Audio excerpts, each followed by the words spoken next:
Voilà, donc merci de m'accueillir ce soir. Que le Seigneur nous bénisse richement au travers de sa parole. Et on va ouvrir la Bible. Donc, on va lire dans le psaume 127 au verset 4. Le psaume 127, verset 4. Psaume 127, verset 4. Comme les flèches dans la main d'un guerrier, ainsi sont les fils de la jeunesse. Dans le livre d'Ésaïe, au chapitre 49 et le verset 2, alors c'est la fin du verset 2. Il a fait de moi une flèche aiguë, il m'a caché dans son carquois.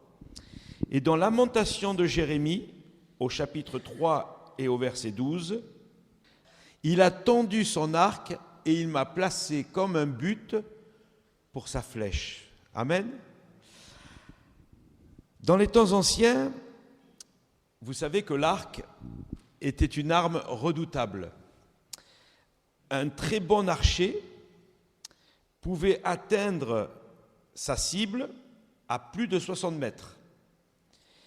Mais fallait-il que les flèches soient de très bonne qualité?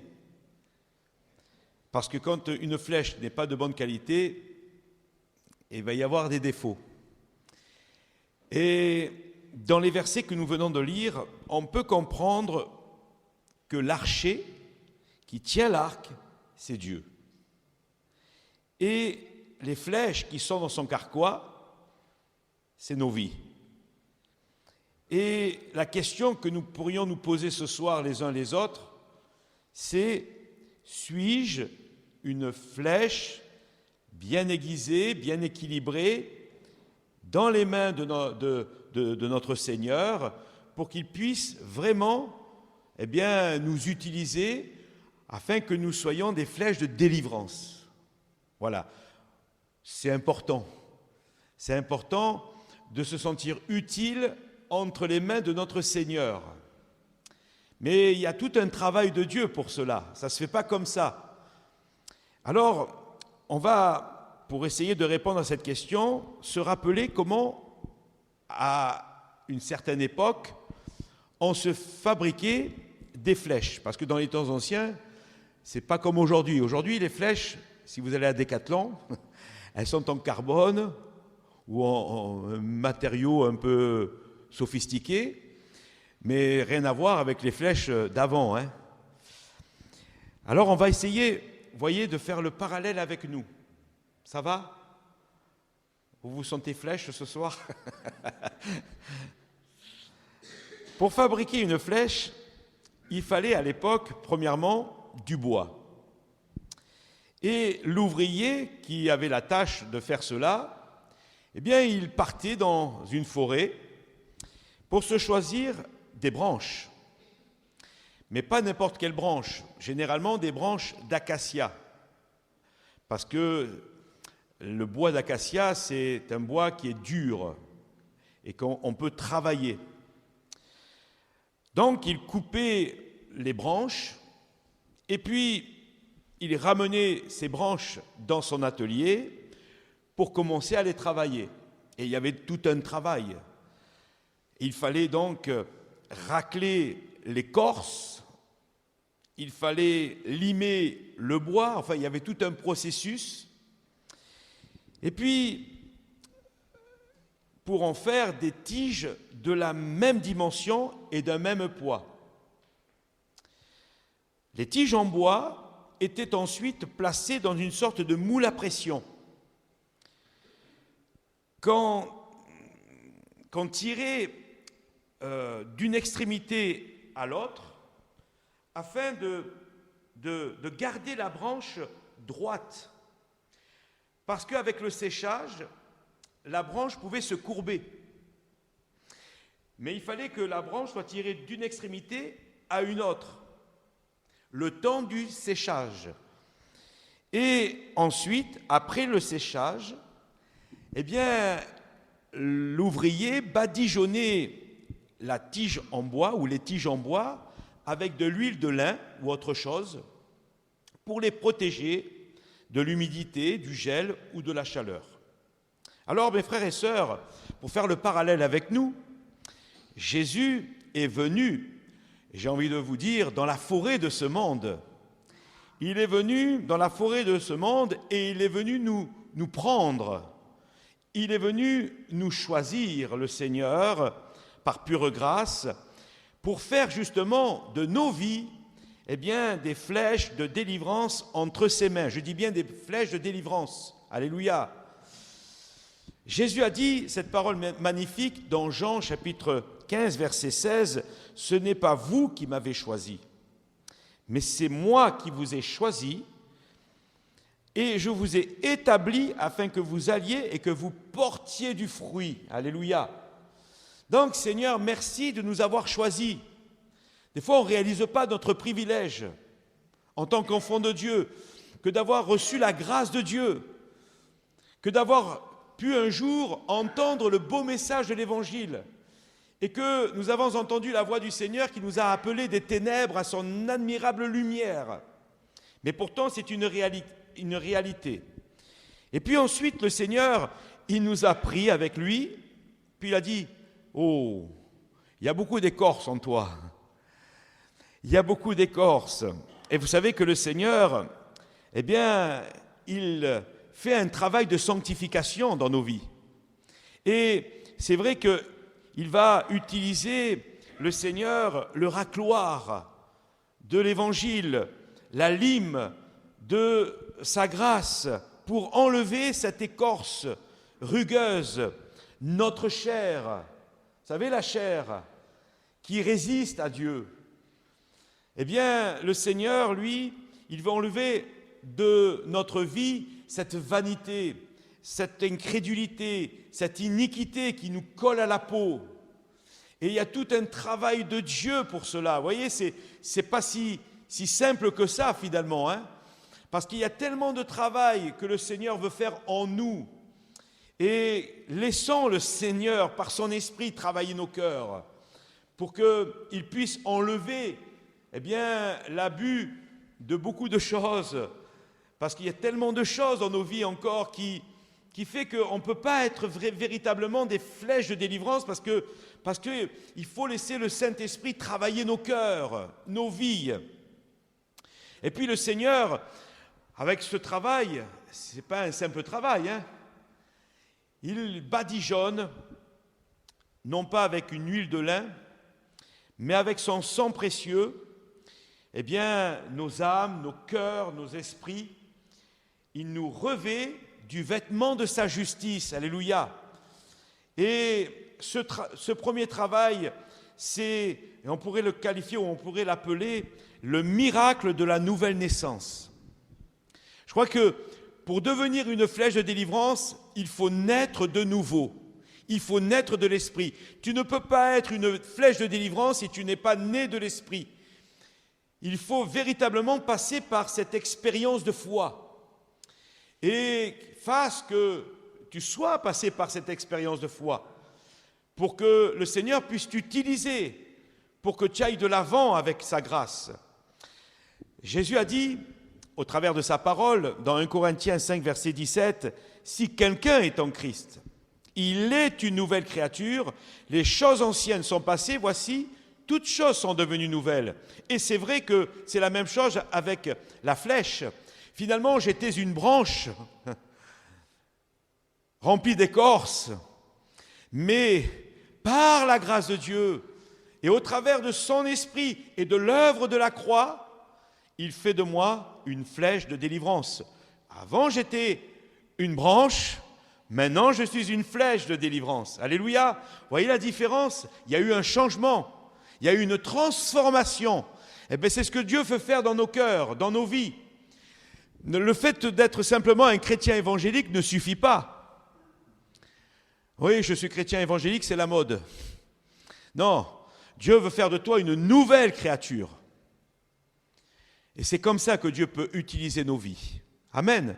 Alors Seigneur, sers-toi de moi. Prends ma vie. Utilise-moi. Me voici devant toi, Seigneur. Si on n'offre pas de résistance au Seigneur, il va faire son œuvre en nous. Et l'œuvre qu'il fait en nous, il va la rendre parfaite. Amen. Ça, c'est la première partie. Ça va? Vous voulez la deuxième? C'est le deuxième travail. Alors, le deuxième travail, parce qu'une flèche en bois, c'est bien, mais ça ne suffit pas pour que ça devienne une flèche de délivrance. Il faut autre chose. Et le deuxième travail consistait à mettre une pointe en fer au bout de la tige. Et c'est grâce à la pointe en fer bien aiguisée que la flèche, pourra avoir plus d'efficacité pour transpercer une cuirasse en cuir, par exemple. Parce qu'un bout de bois, vous pouvez le lancer, ça ne va pas percer la cuirasse en cuir. Par contre, s'il y a une pointe en fer bien aiguisée, alors ça va pouvoir transpercer le cuir. Et mes frères et sœurs, on pourrait comparer cette pointe en fer bien aiguisée à la personne du Saint-Esprit. Et des fois, on veut travailler sans le Saint-Esprit. C'est compliqué. C'est difficile. C'est pénible. C'est compliqué. C'est impossible. On a besoin du Saint-Esprit, mes frères et sœurs. Il ne suffit pas de dire Saint-Esprit, Saint-Esprit, mais il faut que le Saint-Esprit, vraiment, nous revêt de sa puissance. Et Jésus a dit dans Actes 1, verset 8, « Vous recevrez une puissance venant du Saint-Esprit, et vous serez mes témoins. » Comment tu veux être un témoin du Seigneur si tu n'es pas revêtu du Saint-Esprit? C'est impossible, là encore une fois, c'est l'échec. Nous avons besoin, Seigneur, que tu viennes nous baptiser du Saint-Esprit. Et si nous avons été baptisés du Saint-Esprit, Seigneur, renouvelle-nous dans le baptême du Saint-Esprit. Oh, j'ai parlé en langue il y a 20 ans, il y a 30 ans, il y a 50 ans en arrière, c'est bien. Mais il faut continuer. Il faut être renouvelé. Amen. Le Saint-Esprit a cette capacité de nous rendre plus tranchants, plus incisifs, plus efficaces. Dans quoi? Le témoignage. Déjà, c'est déjà pas mal. Être efficace dans le témoignage tous les jours. Vous vous rendez compte, tous les jours? Ce n'est pas une fois par an qu'on doit être efficace dans le témoignage. C'est tous les jours de notre vie. Parce qu'il y a des gens qui nous entourent. Et les premiers qui nous entourent, c'est nos proches. Et surtout si vous vivez dans un milieu où il y a beaucoup de gens qui sont inconvertis. Et Seigneur, rends-moi efficace. Que mon témoignage puisse, Seigneur, percuter ceux qui sont autour de moi. Et c'est important. Le Saint-Esprit veut nous rendre plus tranchants dans le domaine de la prière. Parce que là, il y a aussi des choses que le Seigneur voudrait nous faire vivre. L'efficacité de la prière fervente du juste est d'une grande efficace. Mais la prière fervente, on peut prier. Il y en a plein de gens qui prient. Mais est-ce que leur prière est efficace? Et on peut se poser la question ce soir. Vous savez, à force de ne pas avoir une prière efficace, qu'est-ce qu'on fait? On ne prie plus. On finit par ne plus prier. À quoi ça sert de venir dans une réunion de prière? Hé Seigneur, renouvelle-moi par ton esprit. Inspire-moi par ton esprit. Nous avons besoin du Saint-Esprit pour qu'il nous rende plus efficaces dans la louange. La louange, ce n'est pas pour une certaine catégorie de personnes. Nous sommes tous appelés à louer le Seigneur et à l'adorer de tout notre cœur. Alléluia. Et à le chanter de tout notre cœur. Ce n'est pas simplement d'être là et puis d'entendre une belle mélodie ou d'entendre quelques personnes et en disant « c'est pas mal ce qu'il dit ». Je veux être actif dans la louange. Je veux prendre ma part dans la louange, Seigneur. Inspire mon cœur. J'ai besoin de toi. Dans la pratique des dons spirituels, c'est la même chose. Nous avons besoin, Seigneur, que tu viennes et nous revêts de ta puissance dans ce domaine. Je ne veux pas simplement parler en langue pour parler en langue, ou interpréter pour interpréter, selon ce qui me passe par la tête. Mais je veux vraiment être conduit par toi, Seigneur, pour que tu inspires, Seigneur, mon cœur, afin que les dons spirituels, Seigneur, puissent être efficaces, afin que tu puisses te servir de moi, Seigneur, dans ce domaine-là, pour que je puisse, Seigneur, apporter une parole de délivrance, une parole de foi, une parole, Seigneur, de connaissance. Alléluia. C'est vrai que des fois, ces choses, elles sont où? Ou peut-être toi-même, mon frère, ma sœur, tu pratiquais ces choses il y a tellement longtemps, mais aujourd'hui.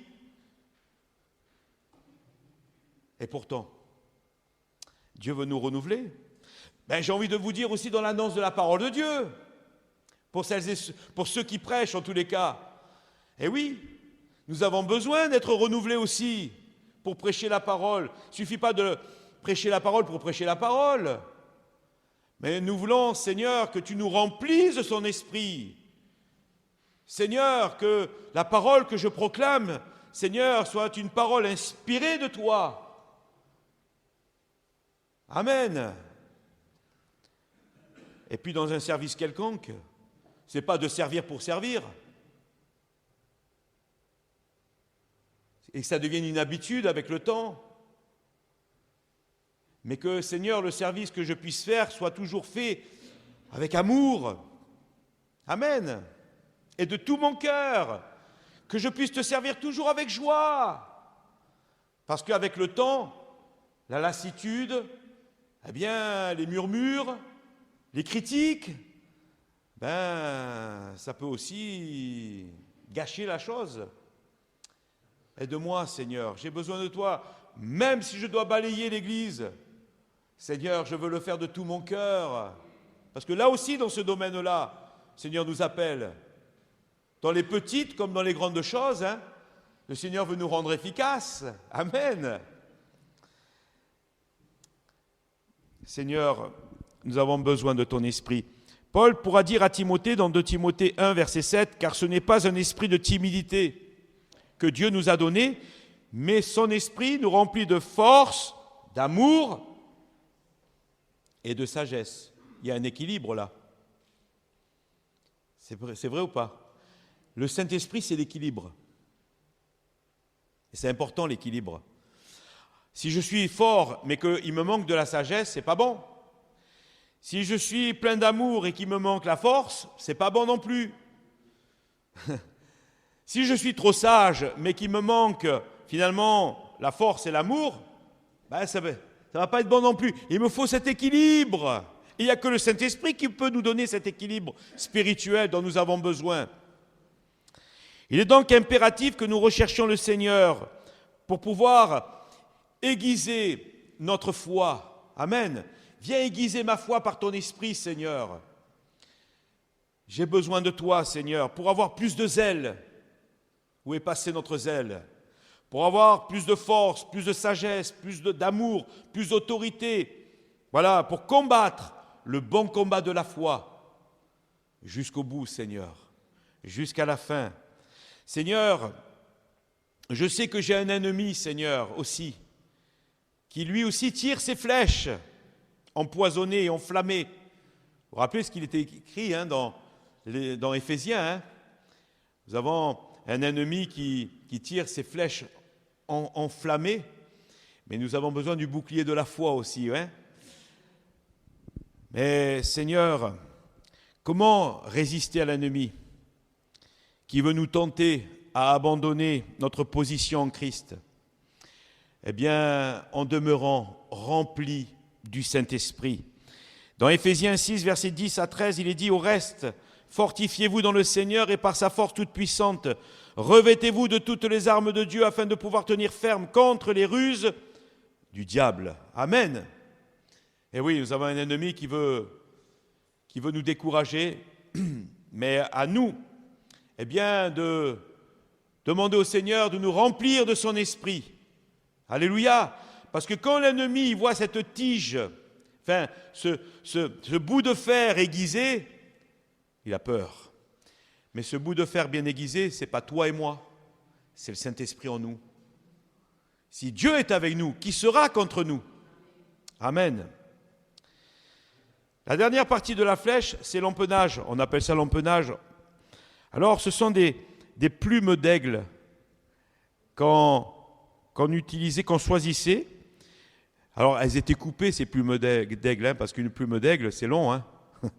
Mais elles étaient coupées à l'époque, hein, parce que c'est interdit aujourd'hui. Hein. On n'utilise plus des plumes d'oiseaux. Hein. À part peut-être quelques artisans, mais encore. Et on les fixait à l'arrière de la tige, parce qu'il y avait le bout de la tige qui était avec cette pointe en fer, la tige en bois, et puis derrière, il y avait les plumes. Et ça permettait à la flèche de trouver l'équilibre pour ne pas dévier de la trajectoire. Alors, c'était vraiment minutieux, quoi. Hein. Il fallait mettre ça avec chaque plume à un certain niveau. Il fallait que ça soit équilibré. Et moi, j'ai envie de vous dire que ces 3 plumes d'aigle sont l'image de l'obéissance à la parole de Christ, premièrement. Deuxièmement, de l'obéissance aux injonctions du Saint-Esprit. Et troisièmement, à l'obéissance à notre Père céleste. Père, Fils, Saint-Esprit, eh bien, coopèrent ensemble pour nous pousser dans la bonne direction. Amen. Voilà. Mais il faut que notre vie soit soumise à Dieu. Il faut que notre vie soit soumise au Père, au Fils et au Saint-Esprit. Alléluia. Et le Seigneur veut nous amener dans la bonne direction. C'est laquelle de direction? Vous êtes en marche vers où, vous? Où est-ce que nous sommes en route? Vers où? Vers le ciel, non? Il n'y a pas de piège, hein? N'ayez pas peur, hein? Normalement, nous marchons en direction du ciel. Elle est là, notre destinée. C'est ça notre but. C'est d'arriver dans la cité, non pas de Carcassonne, mais la cité de Dieu. La cité céleste. C'est Paul qui pouvait dire dans Philippiens chapitre 3 verset 14, « Je cours vers le but pour remporter le prix de la vocation céleste de Dieu en Jésus-Christ. » Donc, vous voyez, le Seigneur, lui, il nous place là, sur son arc. Il tire et il dit, voilà, le but, c'est qu'un jour tu rentres dans mon ciel de gloire. Alors voilà, va. Alors c'est une image, hein. Ne vous prenez pas pour des flèches, mais c'est une image, hein, c'est spirituel. Hein. On est d'accord, hein, ça va? Ok, non, parce que je ne voudrais pas qu'on dise qu'il est... Mais, le péché, attention, il veut nous faire manquer le but. Le mot péché veut dire manquer le but. Et vous savez que la Bible dit, le péché, c'est la transgression de la loi de Dieu, c'est la désobéissance à la parole de Dieu. C'est pour ça que nous devons veiller et prier pour demeurer obéissants au Père, au Fils, au Saint-Esprit. Il y a trop de chrétiens aujourd'hui qui n'obéissent pas. Et la flèche, elle part dans tous les sens. Il manque quelque chose. S'il n'y a pas ces 3 plumes d'aigle, et vous savez que l'aigle dans la parole de Dieu, c'est souvent l'image de Dieu. Il porte ses enfants sur des plumes d'aigle, etc. Hein, c'est écrit dans la Bible tout ça.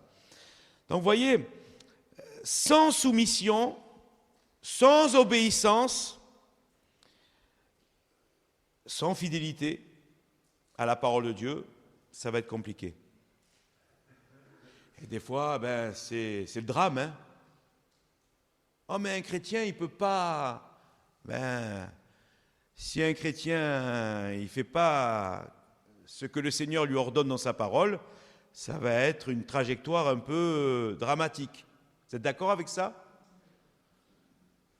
C'est conduit par l'Esprit.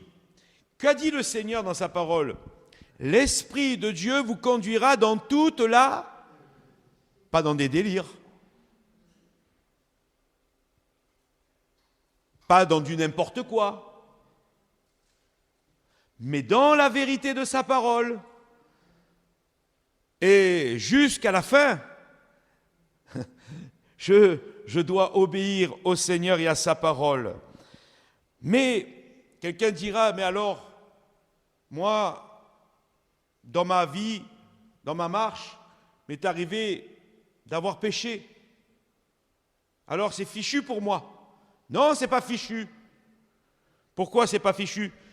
Parce que le Seigneur, qu'est-ce qu'il nous dit dans sa parole? Repens-toi. Repens-toi. Vous savez, dans le livre de l'Apocalypse, vous avez les 7 lettres aux églises. Et regardez, sur les 7, il dit à 5, repens-toi, reviens à moi, repens-toi. Ça veut dire qu'il y a un espoir avec le Seigneur. Ça veut dire que si je reconnais que je me suis planté, que j'ai désobéi à Dieu, que j'en ai fait qu'à ma tête finalement, ou que je me suis servi du nom de Dieu pour faire n'importe quoi, parce qu'il y en a qui sont très forts pour se servir du nom de Dieu pour faire n'importe quoi aussi, hein. Mais que je reconnais que je me suis trompé, alors le Seigneur me dit repens-toi. Et si je me repens de tout mon cœur, il me fait grâce. Et il me replace dans la direction. C'est beau. Avec le Seigneur, il y a toujours espoir. Heureusement, hein? Parce qu'honnêtement, entre nous, des flèches plantées n'importe où, il y en aurait, hein? C'est vrai ou pas? Mais c'est pas là que je te destine. Qu'est-ce que tu fais là, planté? Allez, reviens ici. Hein. Je te remets là, sur la voie. Tu dois suivre. La parole de Dieu, mes frères et sœurs. Avec la parole de Dieu, on ne peut pas se tromper. Si on obéit, le Seigneur a dit, celui qui demeure dans ma parole, moi je demeure en lui. Vous voyez, aujourd'hui, la parole de Dieu, oh, la Bible, oh. Non, on a besoin de la parole de Dieu.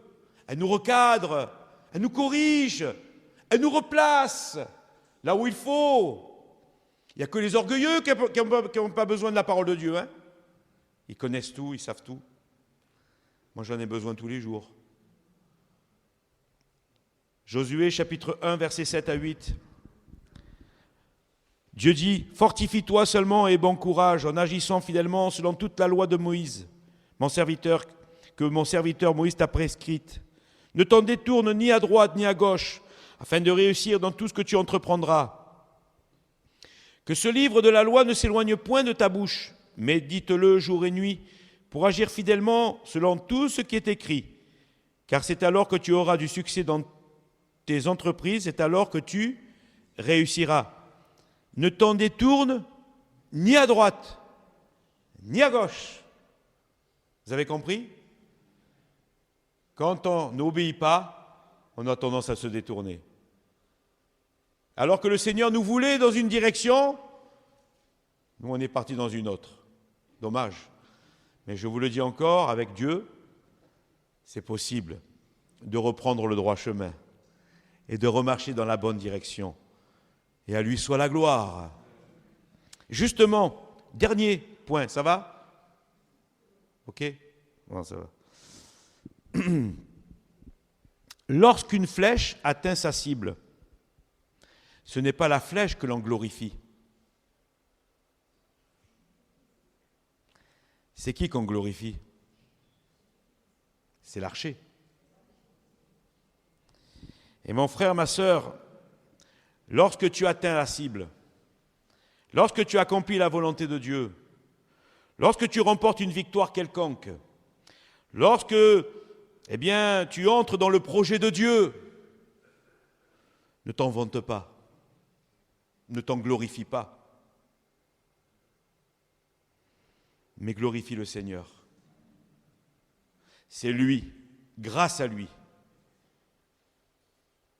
que tu as pu obtenir délivrance, exaucement, victoire, force, pardon, relèvement, restauration. C'est grâce au Seigneur. C'est grâce à son esprit. C'est grâce à son secours. Non, ne te glorifie jamais de quoi que ce soit. C'est grâce à lui. Tu restes, l'apôtre Paul le dit souvent, c'est grâce à lui. C'est lui qui t'a permis, par sa divine grâce, d'atteindre le but, la cible. Et on est heureux quand on a atteint la cible. Hein. On dit Seigneur, merci. C'est toi qui m'as aidé. Que dit le psalmiste dans le psaume 115, verset 1 ? Non point à nous, ô Éternel, non point à nous, mais à ton nom, donne gloire à cause de ta bonté, à cause de ta fidélité. La fidélité de Dieu durera toujours. Du reste, si tu es là ce soir, c'est grâce à Dieu. Non ? Tu aurais préféré rester dans le monde ? Des fois, on réalise, vous voyez, des fois, c'est bien de réaliser d'où... Eh bien, finalement... Non, mais... Si je suis là ce soir, Seigneur, c'est un effet de ta grâce. Si je peux prier avec mes frères et sœurs, c'est un effet de ta grâce. Si je peux te louer ce soir, c'est un effet de ta grâce. Et le carquois de Dieu, pour moi, le carquois de Dieu, vous savez, c'est quoi ? C'est l'Église. C'est là qu'elles sont les flèches, ce soir. Il faut que tu le réalises. Hein. Tu es une flèche entre les mains du Seigneur ce soir. Ta prière peut avoir une grande efficacité. Alors laisse le Saint-Esprit t'inonder, te remplir, t'inspirer, pour que ta prière puisse être efficace entre les mains de Dieu. Amen. Que le Seigneur nous aide à comprendre sa parole et à la mettre en pratique dans nos vies.